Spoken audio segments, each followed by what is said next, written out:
60 రోజుల్లో మీతో ఇంగ్లీష్ అద్భుతంగా మాట్లాడిస్తాం. వెంటనే కాల్ చేసి జాయిన్ అవ్వండి.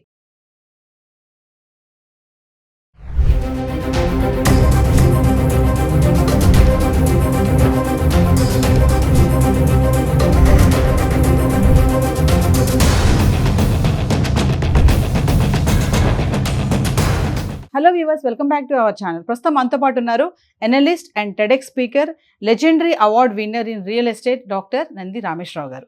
సార్తో మాట్లాడదాం. నమస్తే సార్. నమస్తే అమ్మ. సార్, మరి ఇప్పుడు అమెరికా వీసాలో చాలా మార్పులు వచ్చాయని చెప్పేసి అంటున్నారు. H1B కానీ, L1 కానీ, O1 కానీ. ఈ డ్రాప్ బాక్స్ విండో ఏదైతే ఉందో దాని ఎలిజిబిలిటీ రూల్స్ కూడా మారాయి అంటున్నారు. ఒక్కసారి దాని గురించి సార్. ఈ ట్రంప్ గారు వచ్చింది ఆయన రోజుకి ఏదో ఒకటి మారుస్తూనే ఉన్నాడు. ఈ 4 సంవత్సరాలు ఏమవుతుందో తెలియదు. ముఖ్యంగా చైనా తర్వాత ఇండియా మీద పెట్టినట్టు ఉంది ఫోకస్. గన్ అక్కడ పెట్టాడు.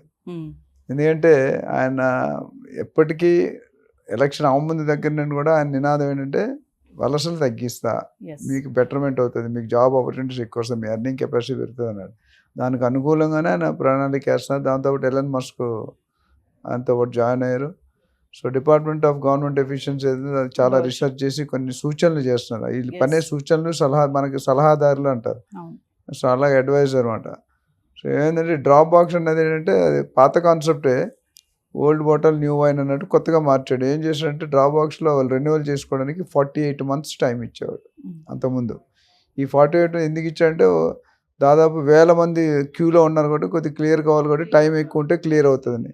కానీ ఇప్పుడు ఏమైందంటే మరీ స్ట్రిక్ట్ చేయాలి కాబట్టి ఈయన వచ్చిన తర్వాత కొత్తదనం ఏదో తీసుకోవాలి, కొత్త మార్పులు తెచ్చాం, రికార్డులో ఉండిపోవాలి, చరిత్ర తిరగరాయాలి, రీరైటింగ్ తీసి ఇవన్నీ కూడా మైండ్లో పెట్టుకున్నాడు. ఈ 4 సంవత్సరాలు మొత్తం దుమ్ము దులుపుతా తర్వాత సంగతి తర్వాత చూసుకోవచ్చాను.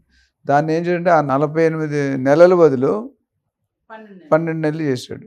సో దట్ మీన్స్ 75% ఆప్షన్ పోయింది. అంటే ఇప్పుడు ఎవరైతే కాదు ఇంటర్వ్యూ అప్పుడు ఇది ఏమవుతుందంటే ఈ 12 నెలలు దాటిపోయి ఉన్నారనుకోండి క్రైమ్, సో దానికి ముఖాముఖి ఇంటర్వ్యూస్ ఉండాలి, ఫేస్ టు ఫేస్ ఇంటర్వ్యూకి అటెండ్ అవ్వాలి. అటెండ్ అవ్వడం ఏమైందంటే ఆల్రెడీ పాత స్టాక్ ఉంది, మళ్ళీ కొత్త స్టాక్ వచ్చి ఇవన్నీ క్యూ అయిపోయింది. అంటే క్లియర్ చేయడం చాలా కష్టం అవుతుంది వాళ్ళకి. సో అది ఎలా అనేది ఇంకా చూడాలి, ముందు వచ్చే ఇబ్బందులు ఏమొస్తాయి చూడాలి. బట్ అదర్వైజ్ ఏంటంటే ఆయన పాలసీ ఏంటంటే క్లియర్ ఎలిజిబుల్ అయితే వాడు పంపించాలి. ఆల్రెడీ కొంతమంది పంపించాడు, ఇంకో కొంతమంది పంపించినట్టు లక్షల్లో రకరకాలు ఇల్లీగల్ వీసాస్ అంటారు, స్టూడెంట్ వీసాలు అంటారు, తర్వాత ఓపీటీ అన్నారు, మన లాస్ట్ టైం అన్నీ మాట్లాడుకున్నాం. సో ఓవరాల్గా ఏంటంటే ఈ wants to reduce the strength of the other countries out side. మన ఇండియా కాదు, ఇండియా కూడా one of the country bell అవుతుంది. బట్ మేజర్గా చైనా, జపాన్, మెక్సికో అట్లా ఉంది. వాళ్ళ వల్ల మన మీద కూడా డౌట్ వచ్చి ఉన్న ఎవరైతే ఇల్లీగల్ ఎక్కువ ఉండరు నాకు తెలిసి. ఎందుకంటే 2012 దాకా గ్రీన్ కార్డ్స్ క్లియర్ అయినాయి నాకు తెలిసి, 2012లో 13 అప్పుడు ఇంకా పెండింగ్ ఉన్నాయి. ఇప్పుడు ఈ మధ్యలో వచ్చే ఛాన్సెస్ ఏమంటారు అంటే 2012-13 వెయిటింగ్ అయితే ఇప్పుడు 24లో ఉన్నాం, already more than 12-13 years. So ఇప్పుడు గ్రీన్ కార్డు రావడం ఓకే కానీ వాటి సిటిజన్షిప్ అయితే అసలు రాదు. ఎవరైతే 2010 ముందు వెళ్ళారో వాళ్ళందరికీ మంచి మా ఫ్రెండ్స్ 1995, 2000 అందరూ కూడా సిటిజన్షిప్ వచ్చింది. ఇప్పుడు గ్రీన్ కార్డే రావట్లేదు. గ్రీన్ కార్డ్ రావతే సిటిజన్షిప్ మర్చిపోవడం. అండ్ ఇప్పుడు ఆల్రెడీ వాళ్ళు పంపించడం స్టార్ట్ చేశారు రకరకాల విధంగా. అండ్ మన లాస్ట్ టైం చేసిన లాటరీ సిస్టమ్ కూడా 2 సార్లు కంటే ఎక్కువ అయితే యూఆర్ నాట్ ఎలిజిబుల్. అందులోని ఒక భాగమే ఇది. అంటే ఇదంతా కూడా ఇమిగ్రేషన్ దీంట్లో దే ట్రైంగ్ టు స్క్రూటినైజ్, అంటే ఎంత స్ట్రిక్ట్ చేసి ఎంత తగ్గిస్తారు, అంటే స్ట్రిక్ట్ చేస్తే ఆటోమేటిక్ తగ్గిపోతారు. Where there is illegal false thing they have to go out. So అందులో ఈ కొత్త పాయింట్ ఏంటంటే ఈ డ్రాప్ బాక్స్.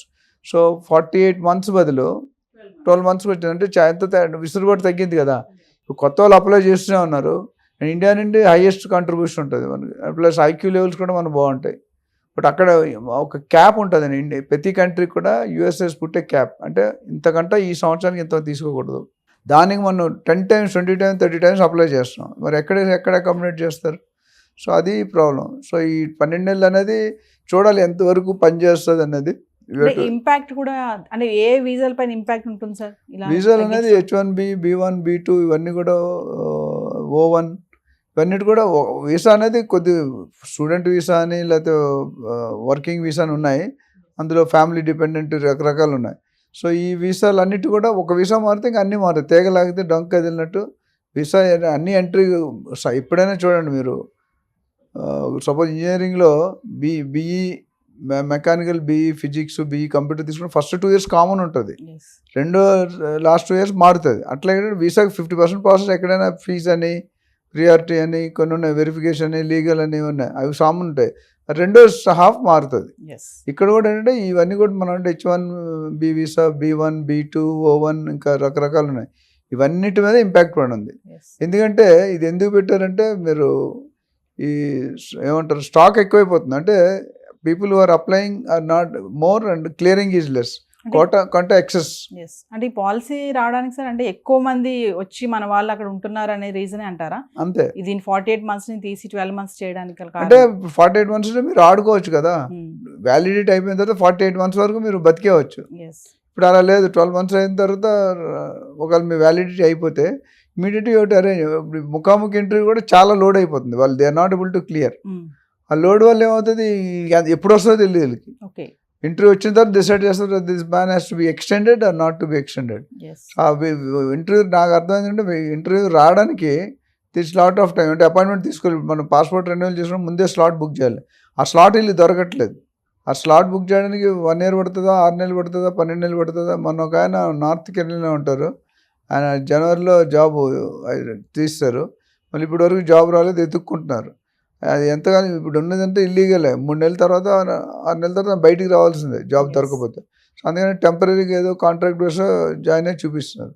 అది కరెక్ట్ కాదు. బట్ ఏం చేస్తారు, వాళ్ళకి పాసిబిలిటీ లేనప్పుడు ఏదో ఒకటి ఉండడానికి ట్రై చేస్తారు. ఒకేసారి ఉన్న పొలాన్ని జాబ్స్ తీసేస్తే అందరూ తీసేస్తున్నారు.